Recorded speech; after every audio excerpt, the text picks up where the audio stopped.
بسم اللہ الرحمن الرحیم۔ آج ہم ایک بار پھر پاکستان کے سابق چیف جسٹس جناب ارشاد حسن خان صاحب کے ساتھ موجود ہیں۔ ارشاد حسن خان صاحب 3 سال پاکستان کے چیف جسٹس رہے، اس کے بعد 3 سال ہی چیف الیکشن کمشنر رہے، اور جنرل مشرف کے دور میں جب سینٹ بھی تحلیل ہو چکی تھی، قومی اسمبلی بھی تحلیل ہو چکی تھی، ان دنوں جب مشرف ملک میں نہیں ہوتے تھے تو جناب ارشاد حسن خان صاحب بطور چیف جسٹس پاکستان قائم مقام صدر بھی ہوا کرتے تھے۔ ان کو کچھ حلقوں نے، کچھ لوگوں نے کنٹروورشل بنانے کی بڑی کوشش کی ہے۔ اس حوالے سے ہم گاہے بگاہے ان کی رائے لیتے رہتے ہیں۔ آج ہم بات کریں گے ان کے چیف الیکشن کمشنر کے طور پہ تعیناتی کی۔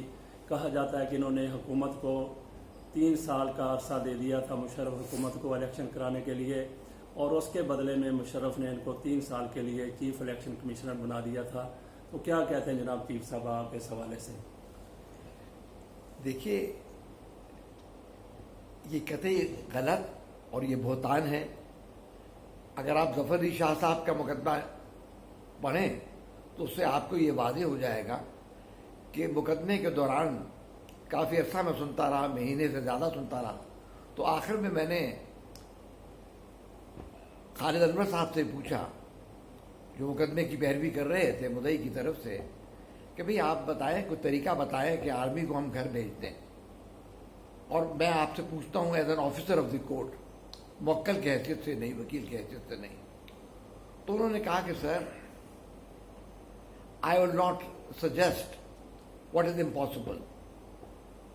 تو انہوں نے کہا کہ یہ میں ایسی بات نہیں کہوں گا کہ جو ناممکن ہو۔ تو سپریم کورٹ کے پاس، یعنی اس کا مقصد یہ نکلا کہ سپریم کورٹ کے پاس کوئی ایسی جادو کی چھڑی نہیں تھی کہ وہ کہے جاؤ فوج کو واپس چلے جاؤ، اور وہ واپس چلے جائیں۔ اس سے تو ملک میں پھر کیوس پیدا ہو جاتا۔ تو پھر میں نے کہا کہ پھر آپ یہ بتائیں کہ کیا ٹائم ٹیبل آپ دیں گے کہ پھر ان کو کیسے گھر بھیجا جائے۔ میں نے مختلف رائے لی۔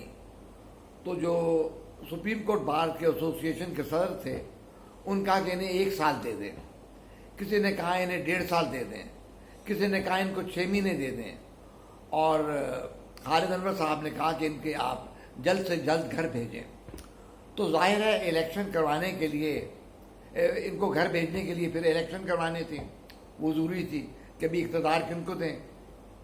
تو میں نے چیف الیکشن کمشنر سے رپورٹ طلب کی کہ آپ جلد سے جلد الیکشن کتنے عرصے میں کروا سکتے ہیں۔ تو چیف الیکشن کمشنر نے، وہ کون تھے؟ اس دونوں میں جسٹس قدیر تھے، قدیر صاحب تھے۔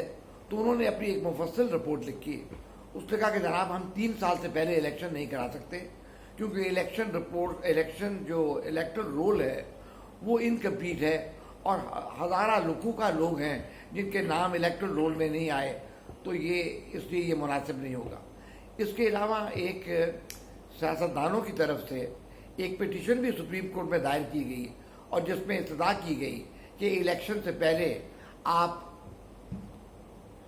الیکٹرل رول کو اپڈیٹ کروائیں، کیونکہ لکھوکا کی تعداد میں millions of people have been disenfranchised, ان کے نام اندراج نہیں۔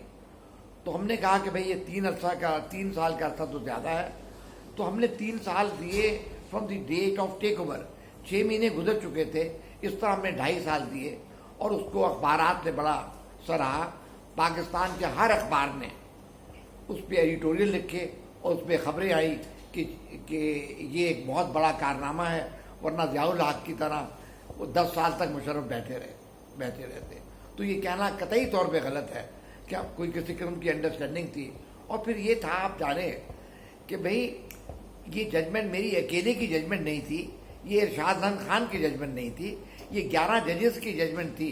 11 ججز، محترم ججز اس بینچ پہ بیٹھے تھے جنہوں نے متفقہ فیصلہ یہ کیا تھا۔ تو وہ کیا 11 ججز کی یہ رائے تھی کہ وہ ارشاد حسن خان کو نوازیں کہ ہم ججمنٹ دے رہے ہیں اور آپ ان کو 3 سال دے دیں؟ یہ سب بہکی باتیں ہیں، غلط باتیں ہیں، جو قطعی طور پہ غلط ہیں، اور کوئی اس کا ثبوت نہیں، کوئی شاہد نہیں اس کے۔ اور لوگوں کی عادت ہے، بعض لوگوں کی جو کرٹیسائز کرتے ہیں تو بغیر سوچے سمجھے اور بغیر پڑھے، اور ججمنٹ کو بغیر پڑھے جو چاہے کہہ دیتے۔ تو یہ چیز قطعی غلط ہے، اور اس میں اس کی میں مخالفت کرتا ہوں اور اس قسم کی باتیں نہیں کرنی چاہیے. یہ ملکی مفاد میں نہیں ہے, یہ اداروں کو کمزور کرتی ہے. اچھا, آپ اس کے بعد آپ کو چیف الیکشن کمشنر بنا دیا گیا 3 سال کے لیے. وہ بائی دا وے جو آپ نے فیصلہ کیا تھا اس کے بعد آپ نے خود ہی اس کے اوپر امپلیمنٹ کیا. ان الیکشن کی ساخت کے بارے میں آپ کی اپنی کیا رائے ہے؟ دیکھیے,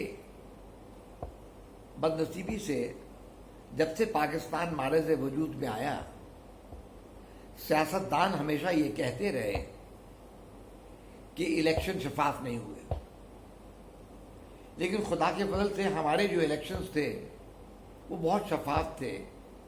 اور یونائٹڈ نیشنز کا ایک مشن وہاں پہ آیا, ان کا ایک وفد آیا, اور انہوں نے موقع پر الیکشنز کو پروسیس کو دیکھا, اور انہوں نے یہ اپنی رپورٹ میں, مفصل رپورٹ میں یہ کہا کہ یہ الیکشن بہت شفاف ہوئی.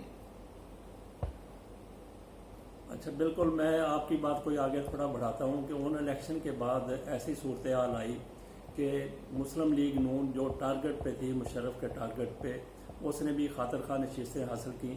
اگر مسلم لیگ نون, پیپلز پارٹی اور مولانا فضل الرحمان کی پارٹی مل جاتی تو حکومت بنانے کی پوزیشن میں تھی. یہی اس کی الیکشن کی ان کی ساخت کے اوپر یہی ایک بہترین جواز پیش کیا جا سکتا ہے. میں خود بھی یہی کہنا چاہتا تھا, آپ نے میری بات پکڑ لی. جی. اچھا, تو اگلی بات ہم پھر کر لیتے ہیں آج کی صورتحال کے اوپر. عمران خان کا خطاب بڑا زبردست رہا, آپ بھی اس کی تعریف کر رہے ہیں, باقی لوگ بھی کر رہے ہیں, پوری دنیا میں اس کو سراہا جا